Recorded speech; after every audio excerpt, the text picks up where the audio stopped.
Hey everybody, it's me again, the Queen Bee, Angie Bee, and this time I got my hubby with me. Bartee here. That's Bartee. Hey.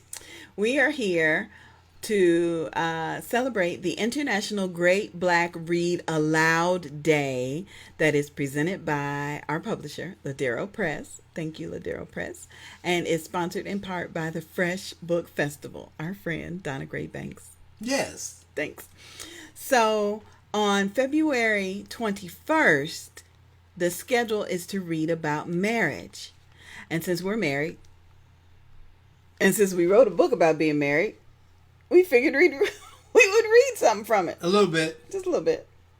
In the beginning, there was God, Me, and You by me and Bartee, my hubby.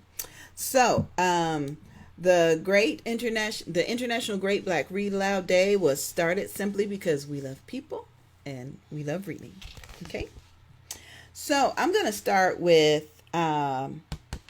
page 42 of our True Love Story. Okay? And it starts off with, on Thursday night, Bartee and I were packing for not only the weekend workshop, but for our wedding as well. And Reverend Dawn was with us. Hey, Reverend Dawn. Now, 3 years later, these are the thoughts that Reverend Dawn shared with me about that night that she was with us. Okay? Reverend Dawn said, I remember that day like it was yesterday. Angie looked so pretty and happy for the first time since I met her. I recall that evening before the wedding, I was at the house and Bartee said, it's time to go shave. And they both proceeded to the bedroom and the bathroom. Moments later, they both came out with shaving cream on both their heads. I laughed at first, but then I looked a little closer at what God had done for my friend. After battling years of alopecia, she finally someone that would truly love her for all that she is and all that she looks like inside and out. I knew that he was her Boaz. Amen. Yes, she finally found someone. Now, earlier in the story, if you get the book, you'll read it. Earlier in the story, I was talking about all these dresses that I had been accumulating. Well, one of those was a lovely full-length white gown with spaghetti straps that just so happened to be on clearance sale. I thought it would be perfect, but I really wanted to surprise Bartee with something special, so I borrowed a veil from my best friend Gwendolyn. She was still asking me if I had lost my mind because I like tall, thin, yellow men with wavy hair, and this was a short, round chocolate man that was bald. It takes a true friend to make you pray over something, and Gwendolyn is a true friend. I drove to the courthouse, went through the metal detectors, and allowed Dawn and my daughter to enter the room to be sure Bartee was still there. As I stood in the hallway, waiting to enter the chapel, I remember thinking, I hope we aren't late to arrive at Bishop Ann's church. We were scheduled to be at the meet and greet later that evening, and the workshop was scheduled for the next morning. As I planned out our trip earlier that week, I had called and talked to her. I said, Bishop Ann, we will be dressed a little strangely when we arrive at your church. We're getting married at 1 p.m. on Friday, and we won't have time to change clothes before we arrive. Bishop Ann couldn't believe that we were still planning to come minister on our honeymoon weekend. But God was ordering our footsteps, and she gave him praise for our obedience. Then, back at the courthouse,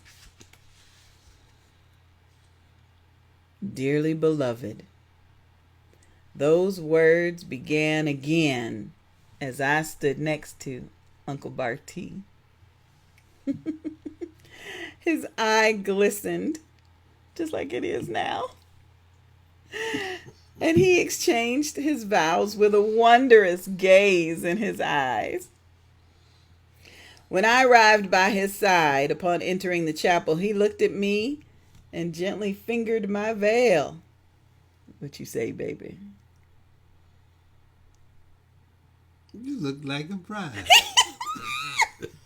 He A whispered. real bride. He whispered in amazement.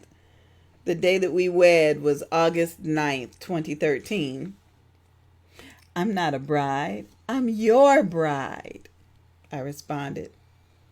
His boss was there to witness our vows, and even my friend Ayana from Orlando traveled to D-Land to share our special moment with us. According to Bartee.